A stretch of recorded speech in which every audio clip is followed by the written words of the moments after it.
નમસ્કાર. ધોરણ 11 સાયન્સના ગણિતના વિદ્યાર્થી મિત્રો, આપણે ગયા લેક્ચરમાં 1.1 ગણ્યું હતું.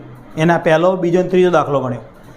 એના આગલા લેક્ચરની અંદર શું ગણ્યું હતું? તો ઉદાહરણો ગણ્યા હતા, બરાબર, 1.1ના. અને આના સિવાય મારા પ્રાથમિક વિડીયો આવે છે, એ તમે જોતા રહેવાનું. જોશો તો માહિતી વધારે મળશે. કોને? ફિઝિક્સવાળાને જોવાય, એટલે મીન્સ કે બાયોલોજીવાળાને જોવાશે.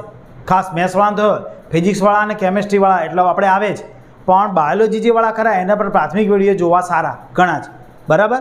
હવે પહેલા દાખલામાં આપણે શું શીખ્યા હતા? સમૂહ ગણ છે કે નહીં યાદ કરો, બરાબર છે. જે ગણની અને નિશ્ચિત પહેલો દાખલો હતો 1.1માં આપેલા સભ્યોની સંખ્યા નિશ્ચિત હોય. નિશ્ચિત એટલે આજે ભવિષ્યમાં ગમે તે વ્યક્તિ કે એકનો એક જ જવાબ આવવો જોઈએ, તો એ જવાબને આપણે સમૂહ ગણ કહ્યો હતો. પહેલામાં સમૂહ છે કે નહીં એ કહ્યું હતું, બરાબર. ગણ સમૂહ છે કે નહીં એ નક્કી કર્યું હતું. સમૂહ આપેલો હોય એ ગણ છે કે નહીં નક્કી કર્યું, બરાબર. પછી બીજા દાખલામાં belongs to not belong to, સભ્ય અંદર હોય તો બિલોંગ ટુ, ના હોય તો નોટ બિલોંગ ટુ, એવું શીખ્યા. અને ત્રીજા દાખલામાં ગુણધર્મ રીત શીખ્યા હતા, બરાબર. એટલે મતલબ કે ગુણધર્મ રીત આપી લીધી, આપણે યાદી બનાવી હતી. હવે આ દાખલો આજે દાખલો નંબર 4, 1.1નો દાખલો 4. નીચેના ગણોને ગુણધર્મ રીતે લખો. યાદીની રીત આપી લીધી. ગયા દાખલામાં શું હતું? ગુણધર્મ આપેલો હતો, યાદી લખવાનું હતું. આ એક જાતનો યાદી આપેલી છે, આપણે ગુણધર્મો કરવાનો છે. સમજાણું? તો આપણે પહેલો દાખલો જોઈએ. તો આપણે પહેલાં તો ABCDનો અક્ષર એક લઈ લેવાનું નક્કી છે, ગમે તે લો, કોઈ બંધન નથી. મેં એ લીધો એ જ લેવો, પણ કેપિટલ અક્ષર લેવો. અને બને ત્યાં સુધી અંદરની સાઈડ સ્મોલ અક્ષરો હોય છે, બને ત્યાં સુધી. હવે આ જોઈએ શું છે? 3 1 3, 3 2 6, 3 3 9, 3 4 12. તો આનો જવાબ આવી રીતે લખી શીખી. એક્સ, જ્યાં એક્સ એ 3ના પ્રથમ 4 અવયવી. અવયવીનો મતલબ પહેલાં અવયવ હતા, ધ્યાન રાખજો. પહેલાં 12 10 છે, 10ના અવયવ, 10ના અવયવ. તો અવયવને આવી રીતે દર્શાવીએ 1 2 5 અને 10. 10 કેટલા ઘડિયામાં આવે? અને અવયવી શબ્દ આવે, 10ના અવયવી આવે તો આવો ઘડિયો બોલે. 10 1 10, 10 2 20, 10 3 30, 10 ચોક 40. આ બેનો ફરક સમજો. અવયવ શબ્દ આવે તો મોટામાં મોટી રકમ 10 થવાની છે. 10ના કીધા એટલા માટે. 6ના કીધા હોય, 6ના અવયવ કીધા, 6ના અવયવ તો કયા આવે? 1 2 3 અને 6. અને અવયવી કે 6ના જ અવયવ, તો 6 1 6, 6 2 12, 6 3 18, 6 ચોક 24 અનંત સ્વરૂપે આવે. 4 આવે એવું નહીં, અનંત સ્વરૂપે આવે. જ્યારે અહીંયા ફિક્સ 6 કીધા હોય તો 6 થી નાના જ આવવાના. એટલે આપણને શું કીધું છે આની અંદર? 3 1 3, 3 2 6, 3 3 9, 3 ચોક 12. તો 3ના અવયવી, 3નો ઘડિયો બોલ્યા, 3 1 3, 3 2 6, 3 3 9, 3 ચોક 12, પ્રથમ 4 અવયવી. અથવા કોઈ બીજો કોઈ ગાણિતિક રીતે આવી રીતે લખે, એક્સ જો એક્સ લખી શકીએ આપણે. એક્સ બરાબર 3ની n ઘાત. કેટલી? 3ની n ઘાત. 3ના ઉપર 1 ઘાત એટલે 1. ના, 3ની n ઘાત નહીં થાય, 3n થશે. 3 1 3, 3 2 6, 3 3 9, 3 ચોક 12. પણ n કેટલા સુધી લેવાય? 4 સુધી. જ્યાં એક્સ એટલે મતલબ કે 1 less than and equal to n less than and equal to 4. 4 સુધી જ લેવાના. અને n બિલોંગ્સ ટુ n. સમજી લીધો આપણે. nમાંથી પ્રથમ ઘટક લીધો 3 1 3, બીજો ઘટક 3 2 6, 3 3 9, 3 ચોક 12. આ ગાણિતિક રીતે કહેવાશે લખવાનું, આ સાપ્તાહિક રીતે, બરાબર. હવે બીજો દાખલાનો વાર આવ્યો. શું કરીશું? તો બી બરાબર લખું. પહેલાં આટલું દરેકને આવડી જ જાય, એમાં કોઈ પ્રશ્ન નથી. આ શું છે? તો 2 1 2, 2 2 4, પણ 2 3 6 છે નહીં. તો 2ની n ઘાત બરાબર 2ની n ઘાત. 2ની કેટલી ઘાત? 1 ઘાત. 2ની 1 ઘાત મૂકો એટલે 2 આવી ગયા. 2ની 2 ઘાત કરો તો 4 આવી ગયા. 2ની 3 ઘાત કરો તો 8 આવ્યા. 2ની 4 ઘાત કરો તો 16 આવ્યા. 2ની 4 ઘાત, 2ની 5 ઘાત કરો 32 આવ્યા. તો આ બરાબર શું લખાશે? તો n બિલોંગ્સ ટુ n. એનમાંથી જ લેવાના ને ઘટકો તો આપણે. પણ કેટલા સુધી? 5 સુધી. તો 1 less than or equal to n અને લેસ દેન ઇક્વલ ટુ કેટલા? 5. કેમ આ 5 લખ્યા? તો અહીંયા મૂકીએ આપણે, ઘટક જોઈ જુઓ. પહેલાં 1 મૂકીએ એટલે 2 ની 1 ઘાત. અહીંયા 2 લઈશું તો 2 ની 2 ઘાત એટલે 4. પછી 3 લેવાશે તો 2 ની 3 ઘાત એટલે 2 દુ 4 દુ 8. 2 ની 4 ઘાત 2 દુ 4 દુ 8 દુ 16. 2 ની 5 ઘાત એટલે 32 આવી ગયા. સમજ્યા? 5 જ ઘટકો, 1 2 3 4 ને 5, 1 થી 5 બિલોંગ્સ ટુ n ધન. આને કઈ રીત કહેવાશે? ગુણધર્મની રીત. ગાણિતિક રીતે લખ્યું, આમાં શાબ્દાયિક રીતે નહીં આવી શકે.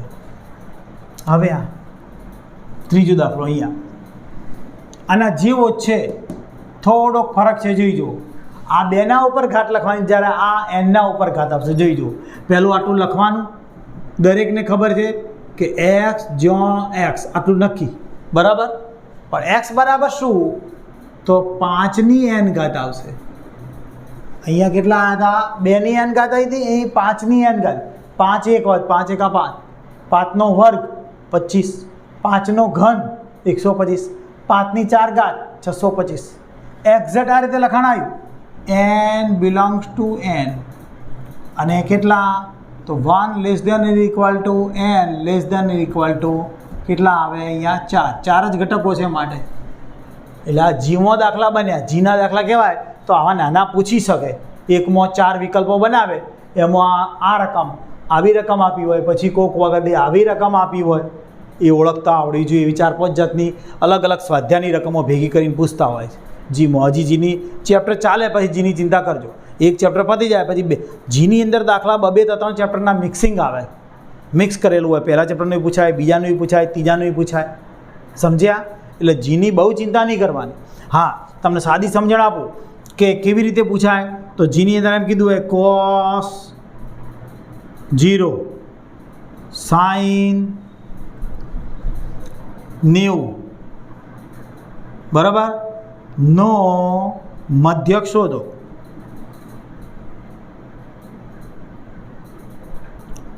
દસમાના આધારે તમને સમજાવું. તો cos 0 અને sin 90 આપણને મધ્યક એટલે વધારે રકમ એવું ટેવાઈ ગયા છીએ.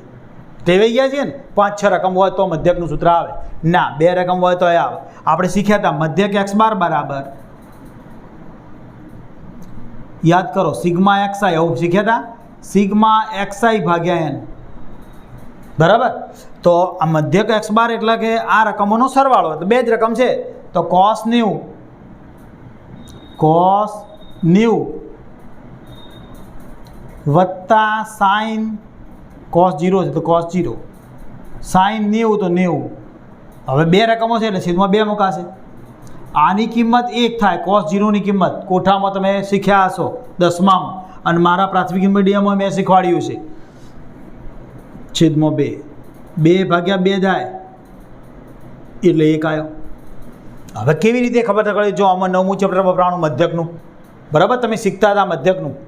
મધ્યક આવતું તો આપણે 10મામાં કયું ચેપ્ટર છે? બરાબર, આંકડાશાસ્ત્ર. એ 14મું ચેપ્ટરનો ઉપયોગ કરે. આ કોસ એની કિંમતો એટલે 8મું ચેપ્ટર આવ્યું. 2નું મિક્સ કરીને પૂછ્યું કે હવે મધ્યકના સૂત્રવાળું. એટલે આવા મિક્સ કરીને દાખલા પૂછતા હોય એટલે જીનું ચેપ્ટર ચાલી જાય પછી વધારે માહિતી મળશે. સમજ્યા? હવે આ દાખલાની તો ગુણધર્મ રીતે લખી દીધું. હવે આનો વારો. તો અહીંયા શું છે? તો જો CD બરાબર છગડિયા કૌંસમાં આપણે x જ્યાં x એ બરાબર સીધું મળી જાય છે 2n. કેમ 2m? 2 કા 2, 2 દુ 4, 2 ત્રણ 6 એવું છે.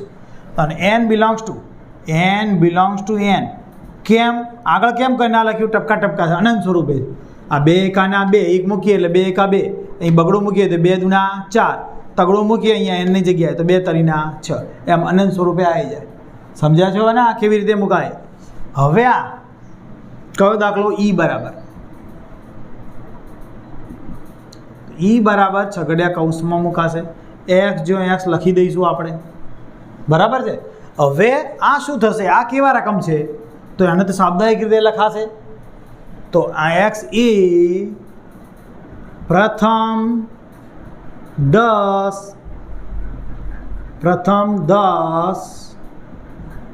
પૂર્ણ વર્ગ સંખ્યાઓ. પૂર્ણ વર્ગ સંખ્યા એટલે એક એક અને એક આગળ મેં તમને શીખવાડી દીધી 1 ગુણ્યા 1 બરાબર 1 2 ગુણ્યા 2 બરાબર 4 3 ગુણ્યા 3 બરાબર 9 યાદ છે ને 4 ગુણ્યા 4 બરાબર 16 આવું કેટલું 10 સંખ્યાઓ કેમ 10નો વર્ગ આલ્યો છેલ્લામાં છેલ્લો સમજાણો અથવા બીજું કોક આને આવી રીતે લખી શકે છે x ટપકા મારી x બરાબર n નો વર્ગ n એટલે એક મૂક્યો હવે n કયો છે તો n belongs to n n belongs to n એટલે ધન સંખ્યાઓ થઈ 1 1નો વર્ગ 1 2નો વર્ગ 4 3નો વર્ગ 9 4નો વર્ગ 16 એમ કરતાં કરતાં જઈએ કેટલે સુધી તો 1 less than or equal to n less than or equal to 10 1 થી 10 સુધીની સંખ્યાઓ આ ગાણિતિક લખાણ આ સાપ્તાહિક લખાણ આ એ સાચું ને આ એ સાચું બરાબર આવડી ગયો છે દાખલો કયો પૂરો થયો આપણે ચોથો દાખલો પૂરો કર્યો હવે દાખલો નંબર 5 લઈએ બરાબર 5 બરાબર 1.1નો પાંચમો દાખલો નીચેના ગણોના બધા જ ઘટકો લખો તો કઈ રીતે દેખાય છે જોઈને ખબર પડી જાય છે કઈ છે ગુણધર્મ રીત આપેલી છે યાદીની રીતે લખવું છે તો એ બરાબર શું રકમ શું છે x જ્યાં x એ અયુગ્મ પ્રાકૃતિક સંખ્યા અયુગ્મ અને પ્રાકૃતિક બે ખબર હોવી જોઈએ પહેલાં પ્રાકૃતિક સંખ્યા ગણ યાદ કરો પ્રાકૃતિક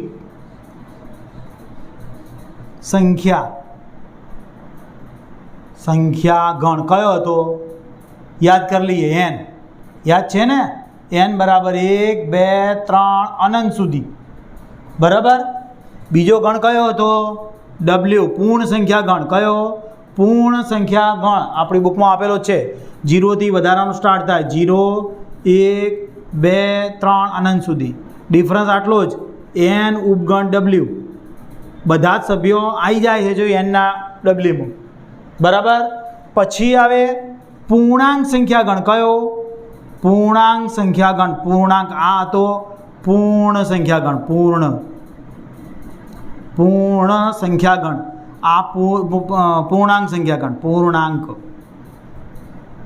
પૂર્ણાંકમાં માઇનસ બધી માઇનસ નહીં -2 -1 0 1 2 3 અનંત સુધી પછી સમય સંખ્યા ગણ ક્યુ એટલે અપૂર્ણાંકો વધારાના આવે આ ઉપગણ ઝેડ આવે આમાં વધારાના અપૂર્ણાંકો આવે એટલે ક્યુ આ તો આવે બધી જ વધતા બીજી વાર શીખવાડું તો ધ્યાન આપજો આ અને ત્રીજો રિયલ નંબર એટલે કે શું કહેવાય વાસ્તવિક સંખ્યાનો ગણ r બરાબર છે હવે મારે શું શીખવાનું હતું પ્રાકૃતિક સંખ્યા તો પ્રાકૃતિક સંખ્યા બધી જ આવી 1 2 3 4 5 6 7 8 બધી અયુગ્મ એટલે યુગ્મ અને અયુગ્મ બે ભાગ પડે યાદ કરો યુગ્મ સંખ્યા અને અયુગ્મ બરાબર તો યુગ્મ એટલે બેકી સંખ્યાઓ બધી અયુગ્મ એટલે એકી સંખ્યાઓ બધી જ તો અયુગ્મ એટલે 1 3 5 7 બધી જ અને યુગ્મ એટલે 2 4 6 બધી જ એટલે બધી આવે ધ્યાન રાખજો અને આમાં બેકી સંખ્યામાં એક ખાસ વિશેષતા તમને શીખવાડું કે 0 પણ આવે પછી -2 -વાળી નથી ભણ્યા અત્યારે ઘડી તમે એવું જ સમજ્યા છો કે યુગ્મ સંખ્યા એટલે બધી ધન નહીં ધન ઋણ બંને યુગ્મ અયુગ્મ ભાગ પડે આ બાજુ -1 આવે આ સંખ્યા રેખા ભણ્યા તો સંખ્યા રેખામાં અહીંયા 0 આવે આ 1 આવે આ 2 આવે આ 3 આવે અહીંયા -1 આવે આ -2 આવે ને -3 તો પહેલી કેવી છે આ 4 એ યુગ્મ સમજો બરાબર સમજાવું એ આ 4 એ યુગ્મ પછી અયુગ્મ પાછી યુગ્મ પછી અયુગ્મ તો આ યુગ્મ કહેવાય આ અયુગ્મ કહેવાય આ યુગ્મ કહેવાય ધ્યાન રાખજો બરાબર એના આધારે આપણને ખબર પડે કે અયુગ્મ કીધી છે એટલે 1 3 5 7 ગમે એટલી આવે પછી બેકી 2 આંકડાની 3 આંકડાની બધી આવે આ ટપકા મૂકવાનું મહત્વ ધ્યાન રાખજો આ ન લખ્યું હોય તો કૌંસમાં સૂચના મારેલી હોવી જોઈએ પ્રથમ 3 કે પ્રથમ 4 કે એવું કઈ સૂચના સમજી ગયા હવે દાખલો નંબર 2 આવ્યો 3 પતી ગયા સમજી પહેલો દાખલો પતી ગયો હવે બીજો x જ્યાં x એ પૂર્ણાંક છે તો જો પૂર્ણાંક સંખ્યા ગણ આ દેખાય પૂર્ણાંક સંખ્યા ગણ z કયો z એટલે પૂર્ણાંકો જ આવવા જોઈએ અપૂર્ણાંક આવવા જોઈએ નહીં તો અહીં મારા -1/2 કર્યા છે -1/2 એટલે શું આવે તો આપણે સમજવા દોરીએ અહીંયા તો અહીંયા પેલા 0 આવે અહીંયા 1 આવે, અહીંયા 2 આવે, આ 3 આવે, અહીંયા 4 આવે, અહીંયા શું આવે -1, આ -2, -3, આવી બધી સંખ્યા આવી જાય. તો આ -1 દૂતિયાંશ એટલે -0.5 આટલા આવે, -1 દૂતિયાંશ. બીજા કેટલા છે 9 દૂતિયાંશ, 9 ભાગ્યા 2 એટલે 4.5 એટલે 4થી થોડી એક આગળ આવે, 4થી કેટલા આવે થોડાક આગળ આવે, 4 9 દૂતિયાંશ. વચ્ચેના પૂર્ણાંક કોના આ x એ પૂર્ણાંક ખરા કોના આ બેના વચ્ચેના, x વચ્ચે લખેલો છે માટે, તો આ બેની વચ્ચેના કયા પૂર્ણાંકો છે? એક તો 0, 1, 2, 3 અને 4. તો કયા કયા આવશે? b બરાબર સમજો બરાબર માઇનસ કેટલા પહેલાં 0 આવે કારણ તો માઇનસ એટલે 0, 1, 2, 3 અને 4. કેવી રીતે આવ્યા સમજી શકો છો?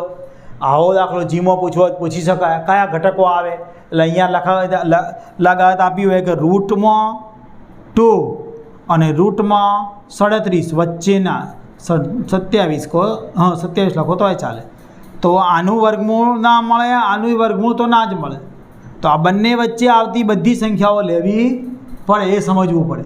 એટલે બેની વચ્ચે કઈ આવે તો આની કિંમત 1 પોઈન્ટ કેટલી આવે? આની કિંમત આવે 1.41 આપણને યાદ હોવી જોઈએ. અને વર્ગમૂળમાં 27ની કિંમત કેટલી થાય? તો વર્ગમૂળમાં 27ની કિંમત કેવી રીતે આવે? તો 5.19. વર્ગમૂળ કાઢતા આવડવું જોઈએ, નહીંતર જો અંદાજિત મળી જાય. જો 3 તરી 9, 4 ચોક 16, 5 5 કરતો વધારે, સમજો 5 25 અને 6 કરતો ઓછું, એટલે પૂર્ણાંક 1 અને 5ની વચ્ચેની સંખ્યાઓ સમજાય છે. આ ફેરવીને પૂછવું હોય કે આ જ દાખલો ફેરવીને પૂછવું હોય કે √2 less than or equal to કરી નાખે, ધ્યાન આપો બરાબર. Less than or equal to x less than equal to કેટલા આવ્યા વર્ગમૂળમાં 27. તો આપણે આનો જવાબ આવી રીતે છગડિયા કૌંસમાં શું કરીએ તો આનો 1 પોઈન્ટ છે એટલે 1 તો નહીં આવે, 2, 3, 4, 5, 6 તો ના આવે, 5 સુધી ના આવે. આવી રીતે જવાબ લખતા આવડવો જોઈએ. સમજ્યા? આ ફેરવીને પૂછી શકે.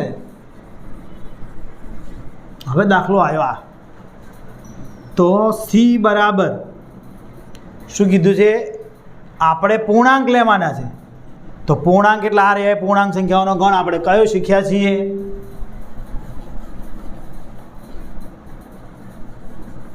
પૂર્ણાંક સંખ્યાઓનો ગણ આપણે શીખ્યા આ રહે z. તો ઝેડમાંથી રકમ લેવાની, બધી ઝેડમાંથી રકમ લેવાની અને જે રકમ લઈએ એનો વર્ગ કરવાનો. તો જો ઝેડમાંથી હું -3 લઉં તો -3નો વર્ગ શું થઈ જાય? 9. તો ના આવે આમાં, કે 9 તો લેવાના નથી મારા, એ 4 થવો જોઈએ. તો -2 લઈશ. કેટલા લઈશ? -2નો વર્ગ. -2નો વર્ગ 4 એટલે -2 લેવાશે. -2નો વર્ગ 4 થશે ને, 4 કરતાં નાના ઇક્વલ ટુ બંને છે. પછી -1 આવશે, આમાંથી લઈશ એટલે -1 આવ્યું. તો -1નો વર્ગ કેટલો? 1. અહીંયા 1 લેસ ધેન 4 થઈ જાય છે. 0નો વર્ગ તો 0 જ. પછી 1નો વર્ગ 1, 2નો વર્ગ 4, આટલી સંખ્યા આવશે. 3નો વર્ગ તો 9 વધી જશે. જોઈ જુઓ, આપણી શરતનું પાલન થવું જોઈએ. અહીંયા 0, 1 અને 2 થતા હતા, આના વર્ગ કરીએ તો આ 4થી ઇક્વલ ટુ છે એટલે ચાલે. સમજ્યા? એટલે 1થી કેટલા લેવાના? -2થી 2 સુધી. હવે દાખલો નંબર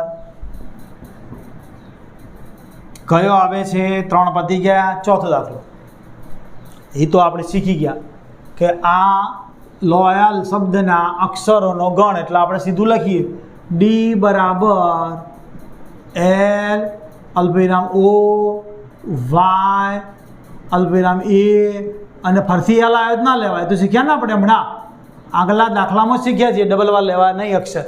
આ પૂરું થઈ ગયું, કોઈ વધારે શીખવાનું જ નથી. હવે નવો ઈ, તો ઈ બરાબર શું કીધું છે?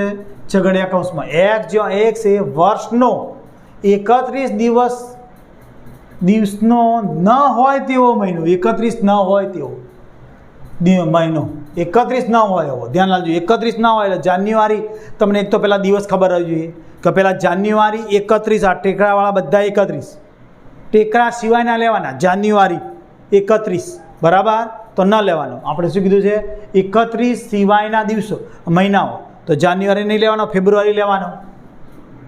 ફેબ્રુઆરી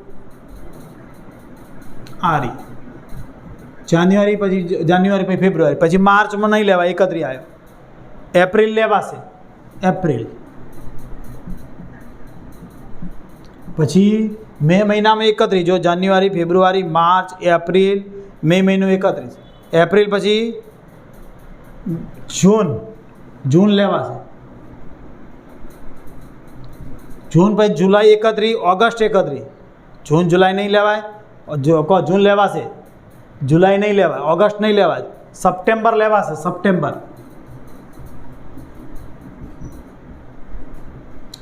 ફેબ્રુઆરી, એપ્રિલ, જૂન, જુલાઈ, ઓગસ્ટ, સપ્ટેમ્બર, પછી ઓક્ટોબર 31 હશે, જોઈ જોજો, ઓક્ટોબર, નવેમ્બર, ડિસેમ્બર ના લેવાય, 31 છે. સમજી ગયા? આવડ્યો હશે તમને 31 એ, આના ઉપરથી ખબર પડી જાય દરેકે દરેકને. હવે દાખલો નંબર કયો આવે છે? તો 5 ને 6 નંબર.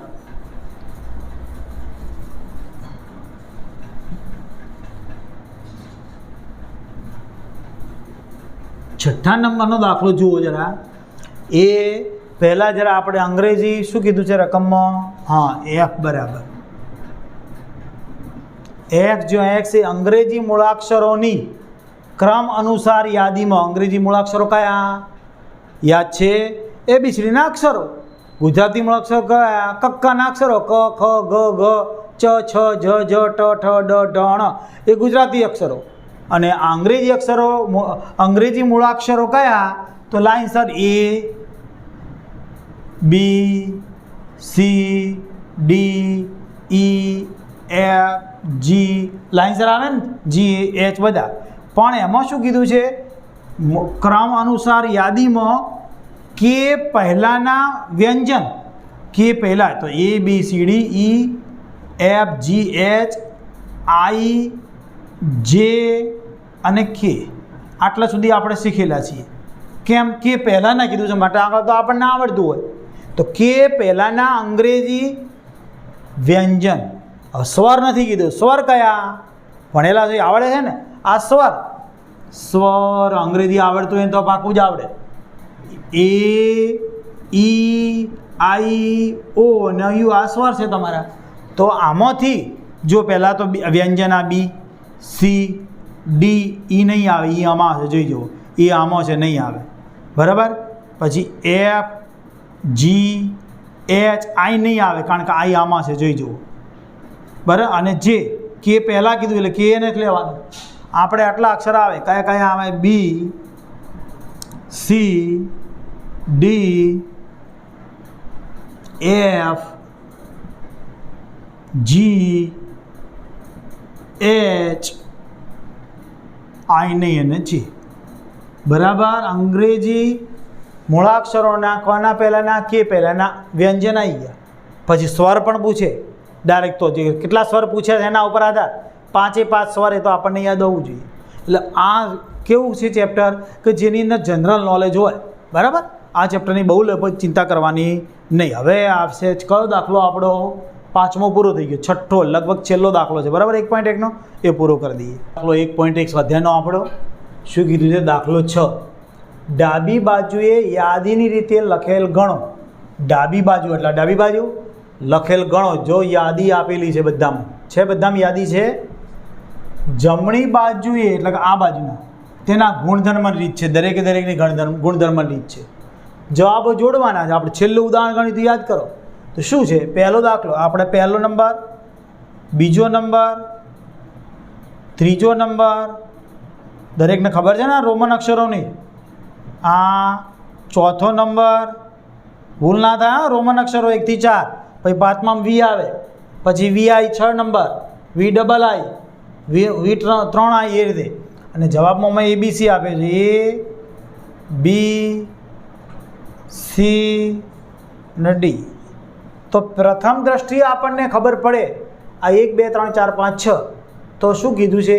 A 1 2 3 4 5 શું છે? પહેલાં તો આપણને આ તો આવડી જ જાય. 3 નંબરના આની સાથે જોડી શકીએ, ખબર પડે છે.